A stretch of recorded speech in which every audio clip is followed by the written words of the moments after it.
Selected 11th overall out of the University of Michigan by the Orlando Magic in the 2023 NBA Draft, Jett Howard spent most of his first professional season in the G League with the Osceola Magic, which finished with the best regular season record in the Eastern Conference. Between the G League Showcase, regular season, and playoffs, Howard appeared in 36 G League games and averaged 18.6 points. The number one thing he excelled at offensively was his stationary three-point shooting off the catch. He took 112 of them, and among the 27 players who took a minimum of 100 of them, he had the best G League percentage at 47.3%. This is obviously encouraging considering Jett is a player going forward that could help Orlando improve as an outside shooting team, which was one of their weaknesses in 2023-24. As a team, Osceola averaged a G League high 16 made three-pointers per contest this past season, while also possessing the best offensive rating. Orlando, meanwhile, averaged the second fewest three-point attempts in the NBA and made 35.2% of them. Jett has a really quick release, which makes it tough for defenders to time and contest his shots from the perimeter. Impressive too is that he was effective shooting the ball from all around the arc. The left wing specifically was where he thrived the most though, shooting 51.2% on 43 stationary catch and shoot attempts.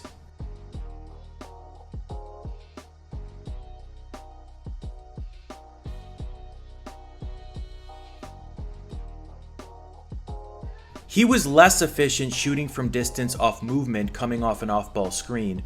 In these situations, he made 17 of his 50 attempts, which is 34%. Those 50 attempts were tied for the 7th most in the G League this past season. Overall, from three-point range, he shot 37.4%.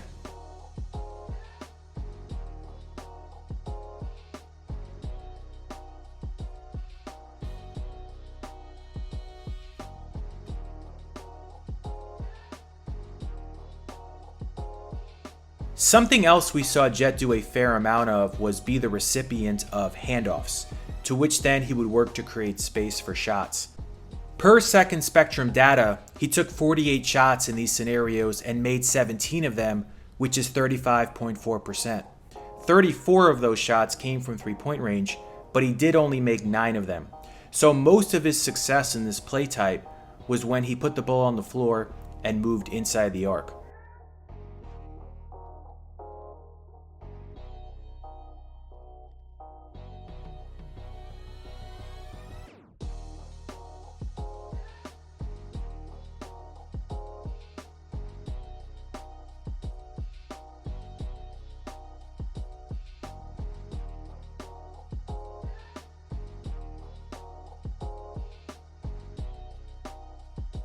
Occasionally, we'd also see Jett attack the closeout with a drive, as shown here.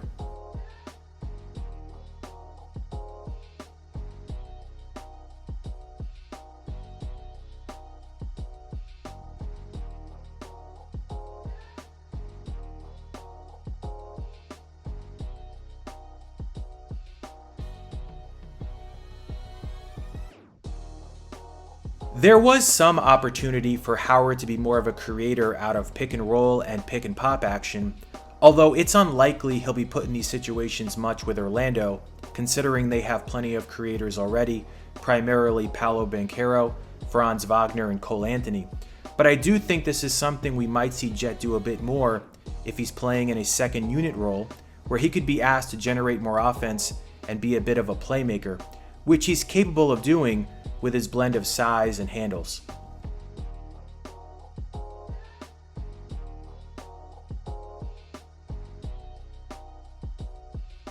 One particular thing that I expect Howard to add when he gets more playing time in Orlando is transition three-point shooting. Let's remember, Orlando was one of the best forcing opponents into turnovers. If there's more shooting on the floor, that'll give them more opportunity to get open looks from downtown in transition after coming up with steals. Perhaps the most underrated aspect of Jett's game is his perimeter defense. This was something that I think went under the radar when he was at Michigan, and I think it's a big reason why the Magic chose him with the 11th overall pick. And I think he'll fit right in with Orlando's main principles, one of which is closing out to shooters and contesting shots on the perimeter. This is something that Jett did at a high level in the G League. Opponents made just 34% of their threes with Howard as the closest defender. Now, Howard did get a little bit of a run with the parent club in Orlando, appearing in 18 games, but pretty much all of his minutes came in the fourth quarter of games that were essentially already decided by that point.